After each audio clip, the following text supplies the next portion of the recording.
जय हिंद दोस्तों, कैसे हैं आप। आज विज्ञान के 20 मोस्ट इम्पोर्टेंट क्वेश्चन लाए हैं जो आपके वन डे एग्जाम के लिए बहुत ही महत्वपूर्ण होने वाली है। दोस्तों वीडियो में बने रहें और वीडियो को अंत तक देखें। चलते हैं दोस्तों क्वेश्चन नंबर 1 की ओर।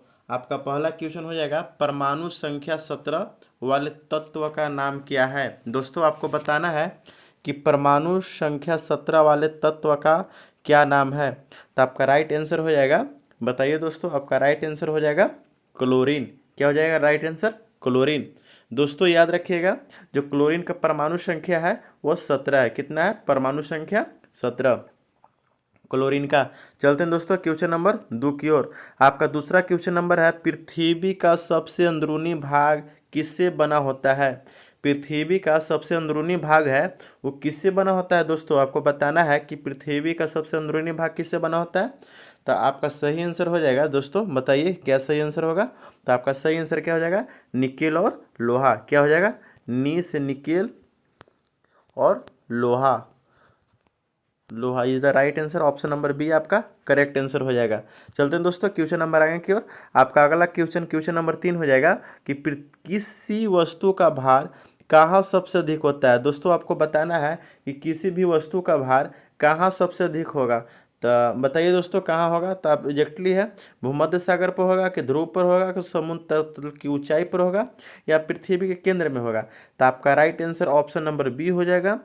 किसी भी वस्तु का सबसे भार ज़्यादा कहाँ होता है? तो ध्रुवों पर होता है। कहाँ होता है दोस्तों? ध्रुवों पर। तो ऑप्शन नंबर बी आपका करेक्ट आंसर हो जाएगा। चलते हैं दोस्तों क्वेश्चन नंबर 4 की ओर।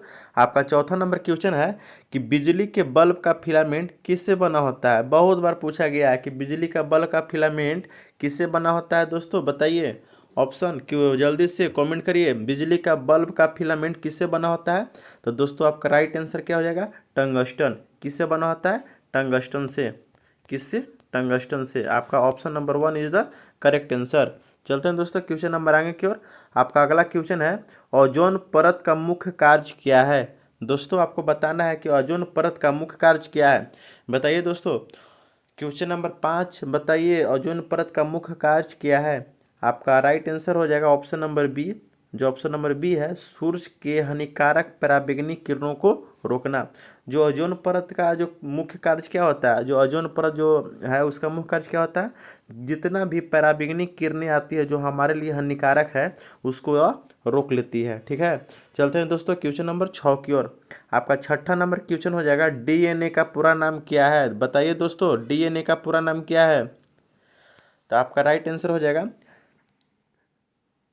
ऑप्शन नंबर हो जाएगा 1, डिऑक्सोराइबो न्यूक्लिक एसिड। याद रखिएगा option number 1, deoxyribonucleic acid is the right answer. चलते हैं दोस्तों क्वेश्चन नंबर 7 की ओर। आपका 7वां नंबर क्वेश्चन हो जाएगा, प्रकाश वर्ष किसे मापने का इकाई है।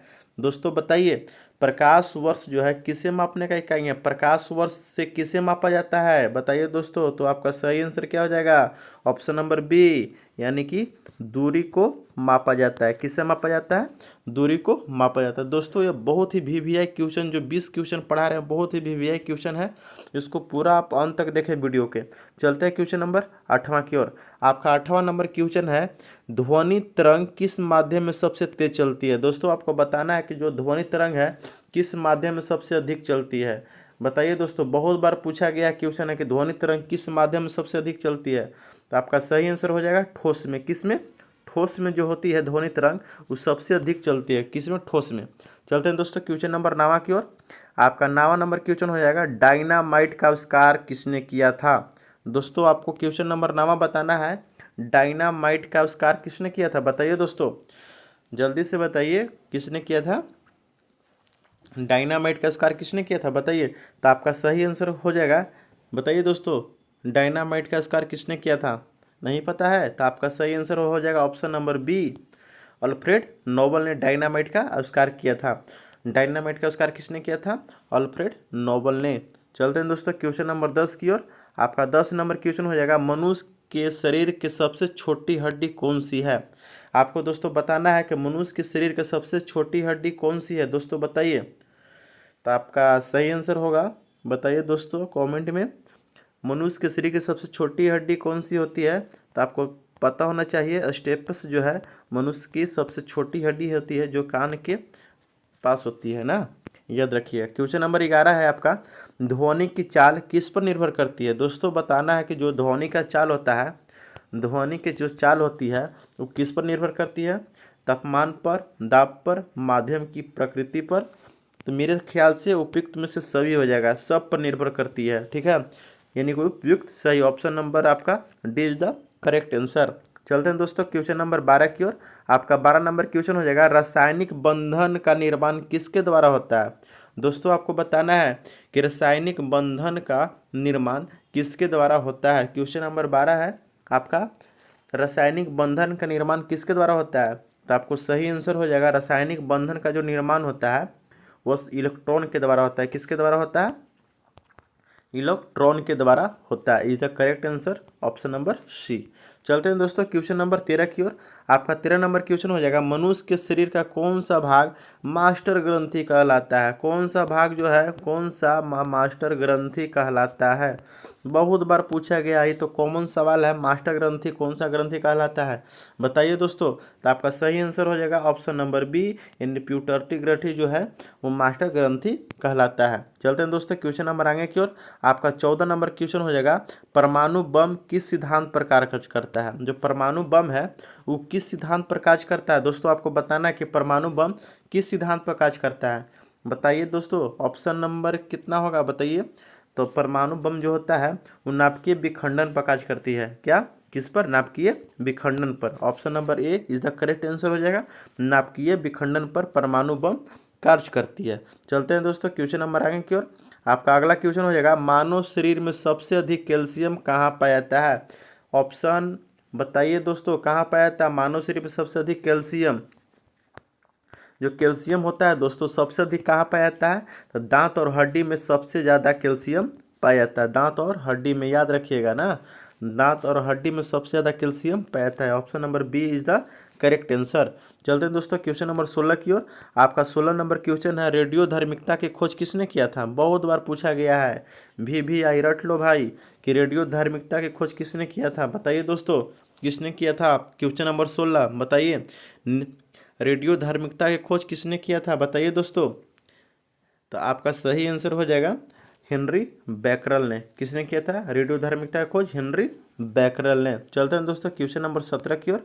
आपका 17 नंबर क्वेश्चन हो जाएगा, विद्युत धारा का एसआई मात्रक क्या है। ये तो कोई भी बता देगा भाई, बताओ जल्दी, विद्युत धारा का एसआई मात्रक कमेंट कर बताओ, विद्युत धारा का एसआई मात्रक क्या होता है। 17 नंबर क्वेश्चन आप कमेंट करके मुझे बताइए, 17 नंबर क्वेश्चन की विद्युत धारा का एसआई मात्रक क्या होता है। चलते हैं दोस्तों क्वेश्चन नंबर 18 की ओर। आपका 18 नंबर क्वेश्चन हो जाएगा, तत्वों को आधुनिक आवर्त सारणी किसने दी। तत्वों के आधुनिक आवर्त सारणी किसने दी। दोस्तों आपको बताना है किसने दी थी, तत्वों के आधुनिक की आवर्त सारणी किसने दी। तो आपका सही आंसर हो जाएगा ऑप्शन नंबर सी, यानी मोस्ले ने दी थी। किसने दी थी, मोस्ले ने। चलते हैं दोस्तों क्वेश्चन नंबर आगे की ओर। आपका 19 नंबर क्वेश्चन हो जाएगा, सूर्य के प्रकाश में कौन सी किरण सबसे अधिक ऊर्जा वाली होती है। दोस्तों आपको बताना है कि सूर्य के प्रकाश की कौन सी किरण सबसे अधिक ऊर्जा वाली होती है, दोस्तों बताइए। तो आपका सही आंसर हो जाएगा ऑप्शन नंबर बी, पैराबैंगनी किरणें जो होती है सबसे अधिक ऊर्जा वाली होती है। यही ना होती है, सबसे अधिक पैराबैंगनी किरणें होती है जो ओजोन परत रोकती है। कौन रोकती है, ओजोन परत रोकती है। तो ये पृथ्वी पर आ जाएगा तो हमारे शरीर में बहुत छिद्र कर देगा, इतना इसमें ताकत होती है। चलते हैं दोस्तों क्वेश्चन नंबर 20 की ओर। सबसे लास्ट क्वेश्चन है, पादपों में जल के ऊपर की ओर जाने की क्रिया क्या कहलाती है। क्वेश्चन आपका है, बहुत बार पूछा गया है कि पादपों में यानी पौधों में, ठीक है, पौधों में जल के ऊपर जाने वाली क्रिया क्या कहलाती है। ये पौधा हो गया, ये पौधा हो गया आपका, ये पौधा हो गया। पौधा में जो जल ऊपर की ओर जाती है उस प्रक्रिया को जाने को क्या कहते हैं, तो उस प्रक्रिया को वाष्पोत्सर्जन कहते हैं। ठीक है, आज का VVI 2020 क्वेश्चन हो गया आपका। दोस्तों कैसा लगा सेशन कमेंट करके ज़रूर बताइएगा और मेरे चैनल को सब्सक्राइब करना न भूलिएगा। धन्यवाद दोस्तों।